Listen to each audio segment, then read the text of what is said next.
Well, greetings once again. Already back with another records unboxing extravaganza. This one is from imusic Denmark. So this is all new stuff. This is a co-bundled package here. So they're not all mine, but hey, still lots of fun to be had in here. Yeah, so imusic, yeah, it's becoming a bit of the go-to at the moment because their prices are quite reasonable, even with the Aussie dollar dropping a little bit, particularly around Europe and UK. Hey, it's still good value, and the post is very reasonable when you bundle up this much. All right, you can see packed like a tank. So I'm going to go and pause and cut. All right, so bursting with natural goodness here. Really wants to get out and let loose the juice. You can see though, this time it's quite odd because this is like a long box. It's not, well, it's rectangular, it's not square. So this is going to make this a little bit tricky because it's going to fall off the chair. So I'm just going to have to do some, I was going to say clever maneuvering, but I don't think there's going to be much clever about this. Now, I don't know what's... Oh, there is a bit of paper there, but it looks like there's going to be a bit of spoiler magic there. So it's going to... I was going to say stealthily lift the camera off. Okay. Yeah. Well, this is a bit of a new challenge. Just wanted to do some box bashing. This is very precarious. It's like, okay, so for the sake of art, I've had to improvise and cut off the back flap there, just so I could actually get that box to sort of sit back and behave itself a little bit better. But yeah, I don't know if this is in one big bundle here. I'm just feeling down there. Yeah, it's in one big bubble wrap bundle. So I'll go and open that. Alrighty, so for the sake of one-hand recording logistics, look, I've taken the initiative again to just take it out of the box. This is one big pack, and it's going to be very hard to get them out of the box and out of this. So, it is still an unboxing as such, but it's now an that's the sound of the box. That's an unbagging as well. So I've just put this on top to avoid the spoilers because that's no fun. So let's get into this. I'll just be careful. Okay, this one. This one is for me, and yeah, it's reasonably priced considering how much the original costs secondhand to get all these years later, and that is Antonio Carlos Jobim Stoneflower. Now, this is originally on CTI, very early CTI, I believe it's 1970. But you'll notice it is bereft of a CTI logo, which is the one thing I was not totally happy about with this reissue, because I love my CTI and it needs to shine and shine proudly and stand out. But we all know that it's CTI. Oh, so does it even say in there? HE. So I can't remember what company has reissued this, but it is a gatefold. I'll just turn it that way. And yeah, so there you go. It does mention down there, there we go. Oh, look, endless happiness. Well, that's what LPs are, aren't they? That looks very Russian or something to me, that font lettering. That's okay. So it's a 2023 reissue, but yeah, 1970 CTI Records. Just would have been nice if they could have put that on. So, look, I don't know how legitimate this is then, but I mean, it is through iMusic. You'd think they'd have the real sort of reissue deal as such. And I don't think this is out of copyright yet for 1970. I might be wrong. Anyway, this was about, I think, $33 Australian or somewhere around that. Then plus a little bit of post. So yeah, considering I've seen this for like $100 secondhand the original. Yeah, I thought I'd definitely give that a crack, and it's technically part of a CTI collection. All right, next up. All right, this one is not for me, but wow, it feels nice and heavy. Although I do own a version of this, an old version, but this is a brand new reissue. Feels the real deal, nice and heavy, and that's Jimi Hendrix Experience Electric Ladyland with the alternative non-drab booby cover, booby infested cover, booby laden cover. Yeah, but this is the pretty common alternative cover. I do like the back hippy dippy look there. That's really nice. And I do believe this would be 2LP. I can feel a gatefolder happening. It is a nice, again, if you had Feel-O-Vision, it's quite a hefty package. I can't remember how much this was. Was it late $40, early 50s? I just remember it was a pretty good price. And that's let's see through Sony Music there, the Legacy Alien Experience, Hendrix, obviously. Made in the EU. Yeah. Looks like a really nice copy. Very much so. Lucky boy. All right. Next one is also not for me. For the lucky boy. Interesting. Yes, know about this, but haven't heard it. Only heard the main song off of it back in the day. It is a blue note, but it's that unusual blue note from the early 90s. Us 3. Hand on the Torch. Very much a sort of kind of blue note sort of cover. Like old school looking. Let's get some light on that. Ah, look at that. Shiny, shiny. So, the Platinum debut album. Yes, a mix of rap, jazz and rap using samples because it's through Blue Note. So, hey, clearance a lot easier. Pretty much, yeah, we give kid in the sampling candy shop there.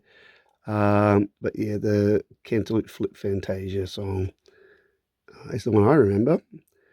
That's nice. 180-gram audio file vinyl. I'm trying to remember what year is this? 92-ish, maybe. Just off the top of my head, might be wrong there. 93. There we go. Close enough. Yeah, music and vinyl. 93. Yeah, there you go. That's pretty good. 13 tracks. I wonder if they're all sort of full, sort of length tracks. 3-4 minutes or more. Okay. Nice in the brand new. The next one's for me. Now this was interesting. I've been after this. I've got it on CD for sure. And I've kind of been after it on vinyl just because it's nice to have. And I almost didn't pull the trigger on this one this time, even though it was marked down on sale. for a really decent price. And then I ended up doing it. And yeah, look, without saying too much, it's kind of a bit of coincidence in a way, and a nice coincidence, because I've got Beach Boys' Pet Sounds in stereo as a reissue. I did want the stereo. Sorry, mono fanatics, but I think this deserves stereo. I do have a CD that's got both the mono and stereo mixes. Yeah, I just wanted the stereo for the day, the iconic album. And yeah, look, I did purchase this just prior to Brian Wilson passing away this month. Yeah, so I'd ordered it. A couple of weeks later that happened, and then I hadn't received it. I thought, oh, that's, I don't know. I don't know if there's anything in that. Probably not. But this was only about $30 Australian, maybe 31 plus the price. So yeah, really stellar price. And then I saw it again somewhere else, way more. So I'm glad I pulled the trigger. I just almost didn't, just to save money on something else that I didn't own in any format. But look, it'll be totally worth it. And yeah, it looks like a decent, I mean, the cover seems decent. Interesting though, they've got a big made in Poland. I wonder that's on the sticker. Whoops, sorry. No, that's okay. I don't know if I've got any Polish pressings. Maybe. Anyway, yeah, I mean, geez, full of awesome stuff. So I don't even think it's even worth discussing the value there. Yeah, look, sometimes I think it's a record you need to be in the mood, but at the same time, I think it's one of those ones that if you just play it, it'll put you in the mood. And, whatever happened prior to you putting the record on probably doesn't matter. It will change you into this mood. Or, yeah. Great stuff. Got the Wrecking Crew on there, although I don't think they even... Are they even, listed? Probably not. Anyway, 2016 reissue. Okay, well, at least the licensing. Yeah. Anyway, what more do you say? Except, well, I've got a copy now, and I didn't pay exorbitant prices either for a reissue or for an original. Alrighty, next one now. Yeah, I wish this was mine. One day. Look, this is not for me. And I really should have pulled the trigger on this one because it was half decent price. I mean, I'm just waiting until it maybe comes down further because I know it's a new reissue, hasn't been out that long. And that is Joe McPhee, Nation Time. Yeah, nice. Very nice. A bit jealous here, but being a reissue, I'm sure I can catch up on this as long as they have enough copies out there. Then the secondary market doesn't, don't get extorted. But anyway, Nation Time, I think it's like 1971. I like how they kept the look there. That looks the period, doesn't it? The font and layout. So that's good. They didn't mess with that. And that's actually cool. That's just the sticker. So kudos to them. They didn't even put the barcode on the actual sleeve, but not that that's a big drama. This is some great jazz right here. And it is a live album, I believe. Here we go. So is that recorded live at Vassar College Urban Center for Black Studies. Okay. Never heard of Vassar College. Sure there's some interesting story behind that. But anyway, yeah, look, what was this about? Just under $50, I think. So there was a bit of discount on this. I know it's since gone back up. I think just tipping over the 50 or so, and I've seen elsewhere about that. But that's pretty cool there if you look there. And I know it's live, but the Nation Time goes for the whole first side, 18 minutes. And even Shaky Jake is hitting up 13:32, and Scorpius Dance 8:40. So long extended jazz tracks there. And on a nice bit of reissue here. Yeah. Tidy. Very tidy. Very nice. One day I'll get it. Alright, let's kick along. This one was not hard to pull the trigger on. I've just been waiting for the right price for this one. I cracked this one in under 30.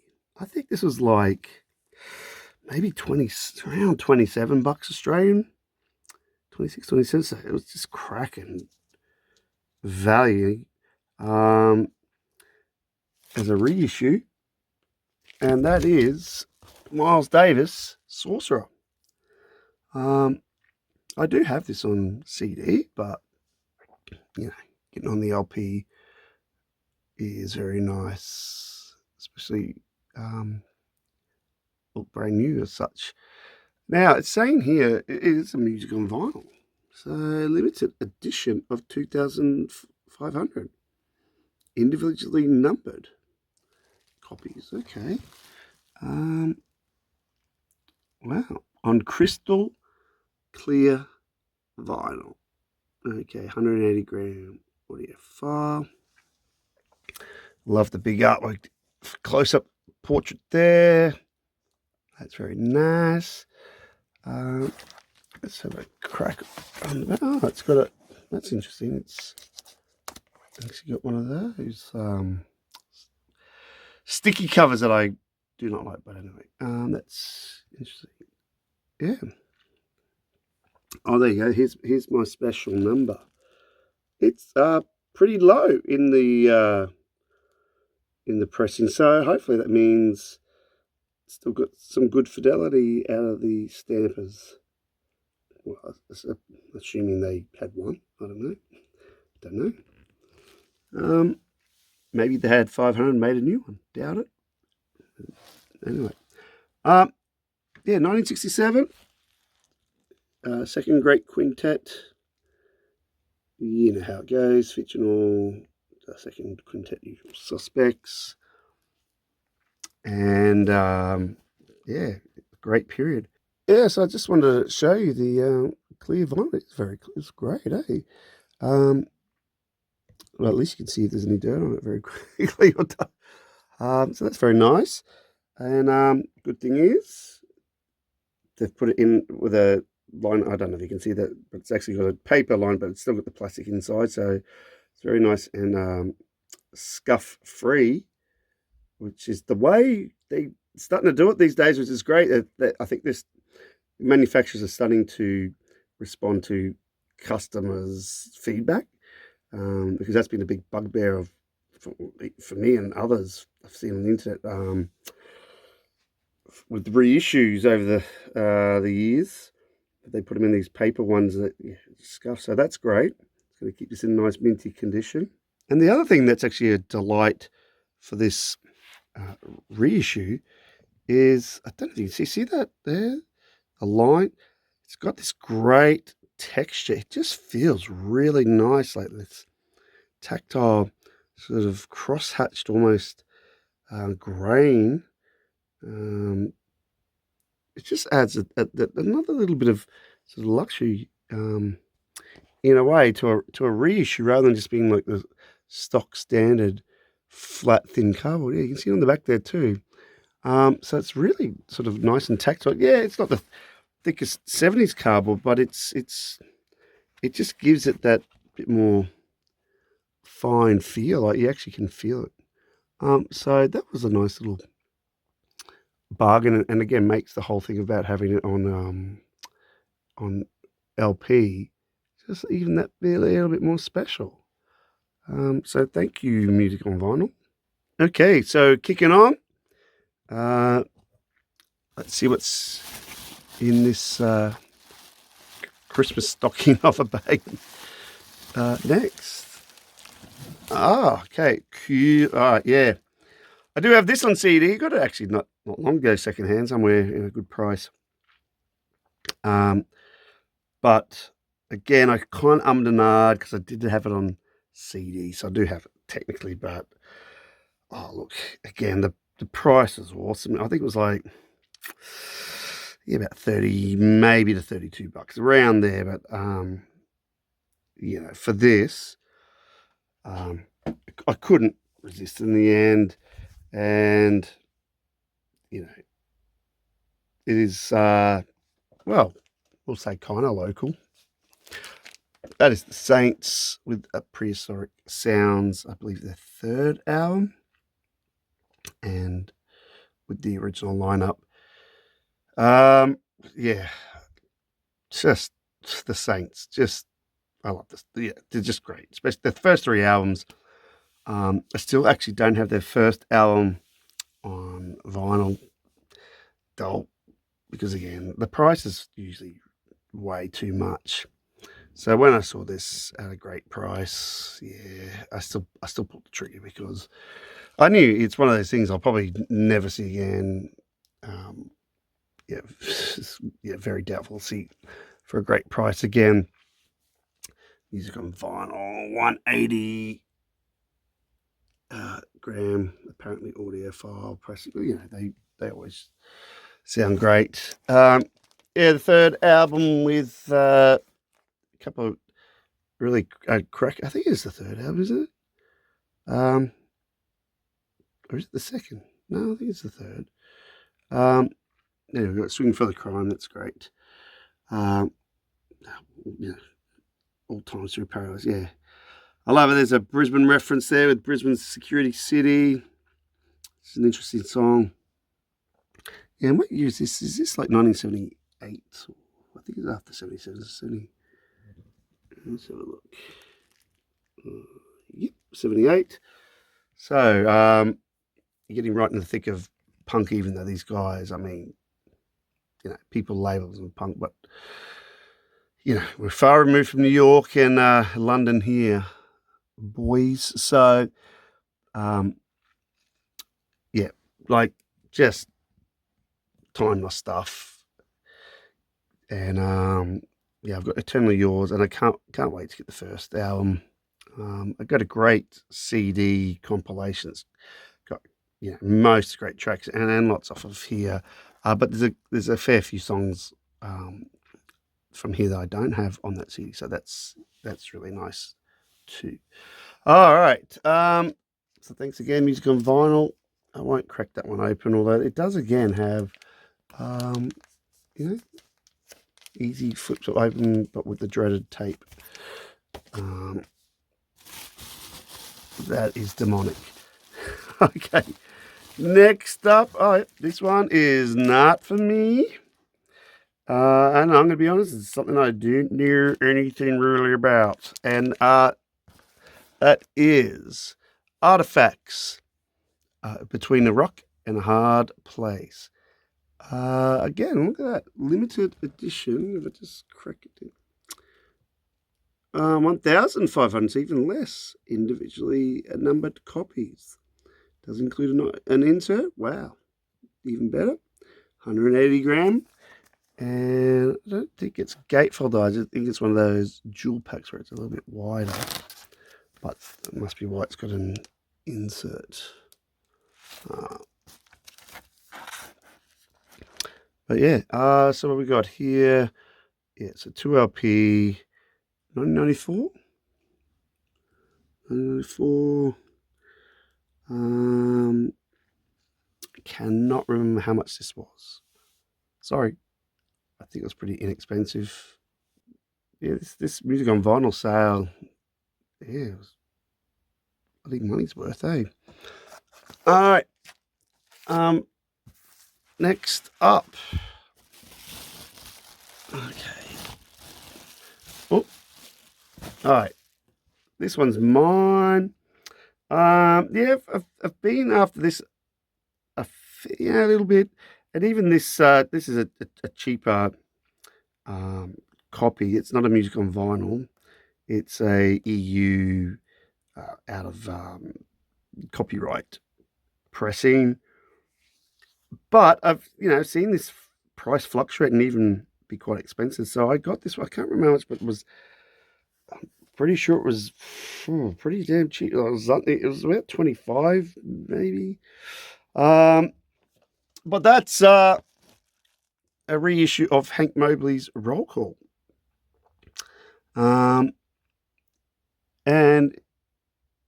we've got a great lineup here of Art Blakey and Freddie Hubbard and Wynton Kelly. And that will be Paul Chambers under there. He'll be on bass there. Roll Call. I really love the image there. Look, it's saying collector's edition, but they always do these. Don't know if this is a doll pressing or similar. There we go. Rat Pack Records, which I believe is a French company. I think they've got like another name. There's a couple of different names associated with that. But yeah, it was originally a Blue Note, which you can tell firstly from the cover and the layer, and then the mock sort of Blue Note kind of label there. Design. 180 grams. Look, again, I don't have any problem with these cheaper reissues. To me, they sound fine. Yeah, there's no way they're going to be from the original master tapes. But high definition remastered. For me, they sound like what you want them to sound like. Clean. And they're fine. And I've bought a few of these kind of ones from different European countries, and I've only had an issue, I think, once, and I think it was just a little pressing flaw somewhere. And I've had worse with the bigger label reissues, even Blue Notes. I've had scuffed up Blue Notes. I paid more for them. Anyhow, so yeah, this will be great. I just cannot remember the year off the top of my head. I don't think it's saying it anywhere. We'll just quickly scan around. But that's nice. Here we've got, again, no real surprise there with Rudy Van Gelder on the recording and engineering. But yeah, I think this one's, early 60s. Probably very early 60s. Like 60 or 61 maybe. Something like that. Wait. Oh, maybe. Oh, I didn't see that before. Oh, there we go. It was right next to the Rat Pack Records there. Sorry, it's not in focus. Don't know. 1961. Yeah, there you go. It's nice jazz for sure. Hank Mobley. All right, moving on. This one, again, in a similar vein. Same company and even the same year. And that's Dexter Gordon's Doing All Right. He's doing all right. That's good to know, Dexter. This is Dexter's great comeback period with Blue Note, early 60s. I don't know if he's still in Paris at this time. Probably. We'll find out with the recording. But the players are not, I don't think, are any Parisian players, French. Because we've got Hubbard again there. I love my Hubbard. Horace Parlan, George Tucker, Al Harewood. I reckon it's limited. Yeah, probably not. Again, with the mock Blue Note labeling. 180 gram, 1961, Rat Pack Records, reissue. But look, hey, still looks the part. Just doesn't have the Blue Note logos anywhere. Oh no, it is recording by Rudy Van Gelder, so that's cracking. That's good. So yeah, doing all right. I did string this, and yeah, it was cool. And yeah, very much looking forward to that. Alrighty, next up, still in a similar vein. Here we go. This one again, I've just been sort of after, again, if it was the right price. I've seen this fluctuate in price, and again, I got this for a cracking price. I think again, might even been like $22, $23, possibly. I think it was even lower. It is a Dole EU reissue, but that is Thelonious Monk and Monk's Dream. I only have a little bit of Monk's stuff, and I've actually got a ton of these Dole Blue collection LPs. I've got heaps of those, to be honest. And again, I find them fine. And for a nice price. But this, yeah, blue, it's saying there, blue vinyl. As you can see, the hints on the hype sticker thing. But yeah, like, these are nice. And Monk's Dream. We're going back. I forget what year this is. Is this late 50s? So, who we got playing? Charlie Rouse. And Frankie Dunlop on drums. Not sure about John Orr, to be honest. But yeah, it's nice to sort of branch out to get a bit of classic Monk stuff, which I've only got one or two of his, I think, and yeah, about time. I've got to really get into more of his stuff, give him more of a go. Yeah, and that's nice and cheap. Okay, kicking along. We're almost there. This one is again for me in a similar vein, picking up the cheaper goods. We do have this on CD, so again I am denied. And then price-wise, I went, yeah, because I think it was about $25 again. And I know it's not a legit reissue sort of label reissue again. It's another Dole, DOL, and that is though Lee Morgan's The Cooker. Really, really cool album. Really nice. It does cook, and I did see though that I felt that is like I think a gatefold in there. Yeah. So again, it's got the look of the Blue Note. This is early, late 50s. We can see down here again, recorded by Rudy Van Gelder.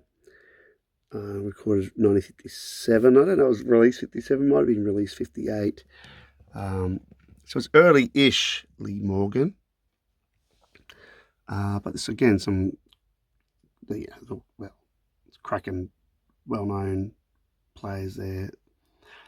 Pepper Adams, Bobby Timmons, Paul Chambers again, and Philly Joe Jones on drums. So pretty damn kicking the lineup there. Look, again, this is an inexpensive way in to get this on vinyl for the collection. Do enjoy my Lee Morgan. He's obviously right up there in terms of trumpet players, and probably would have been higher had he not been tragically killed. Now I think there's just one more in here. Oh yeah, one more. And this one is for moi. Again, I ummed and ahed about this one because I don't think it's their best album. But again, the originals go for a crap load these days because there was about probably 5 years ago or so a resurgence in interest in this band. from the 70s. I do have, I think, 2 of their LPs that I think are stronger. But again, this one was a really good price. I think it was about $31, 30, 31. Came way down in price. And that's Fanny's self-titled first album. So yeah, and it is a music on vinyl, so we're going to get some quality here. And what do they want to say about it in the shiny sticker? Yeah, first all-female band signed to a major label.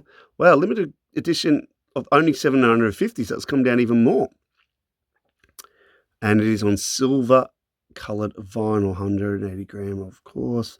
Yeah, and I've seen this one been advertised for a while, so maybe the sort of fatty resurgent hype about them's over, come and gone, which is fine by me because I got a good price. But and I don't do fads, so more power to me. But yeah, I did feel that was a gatefold. And they're lovely ladies. But they are cracking musicians, like really were just criminally underrated at the time.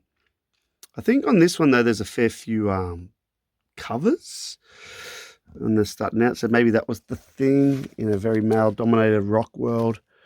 With the covers probably just didn't cut it for people. Oh, there's my numbering there, number 432. I think that's so important. I don't know. Let's have a look what they did. I know I'm trying to remember which. There we go. Yeah, they did Badge. Was that Eric Clapton did? What do you got? Well, I'm sure some of the other ones are covers if I don't even know them. And there's probably some originals in there. Look, I think this is worth cracking open. Alrighty, so let's open up the Virgin gatefold. Is it creaking? Oh, it's hard to tell if it's creaking because I hit the bubble wrap. Oh, that's nice.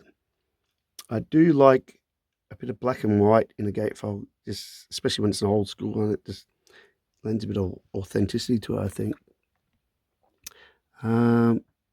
Let's have a look over here.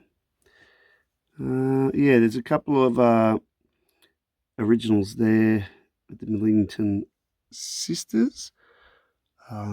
This the guitarist and bass player. And Barclay's Nicky Barclay, is that right? The organ keyboard player, I believe. Yep, Barclay. Oh, okay. That's cool. Less covers than I thought. I just gave some misinformation, didn't I? Yep. 7 Roads, yeah. Burr is the drummer. You can see down on 7 Roads there. So they've all got a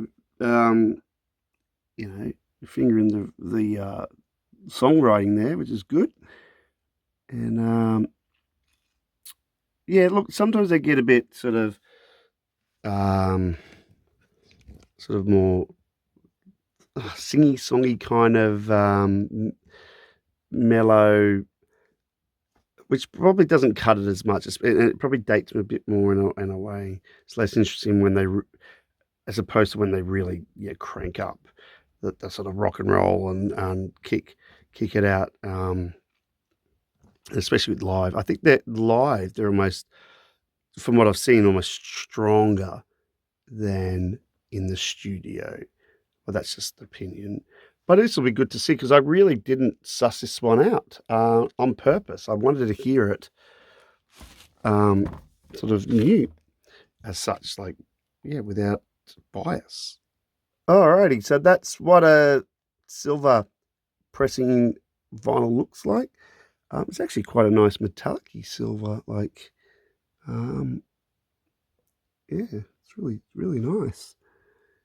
And I really appreciate the fact they put the sort of original looking Reprise Records label there with the original logos and orange colour. So that's really cool they did that, even though it's music on vinyl. So again, well done. It's those little details I like. But yeah, I don't normally go for colour vinyl. That's a nice looking thing. And again, they did the right thing. They've put in a black sleeve, but also again, I don't know if you can see, it's got the plastic liner on the inside. So it's kept it really nice and schmick and no scuffs and that. I'm glad they paid the extra 5 cents or whatever to do that. It does count. And that'll be a wrap. It's time to turn and walk away and yeah. As Fanny are, and say sayonara on this one. Hope you got something from it. See you next time.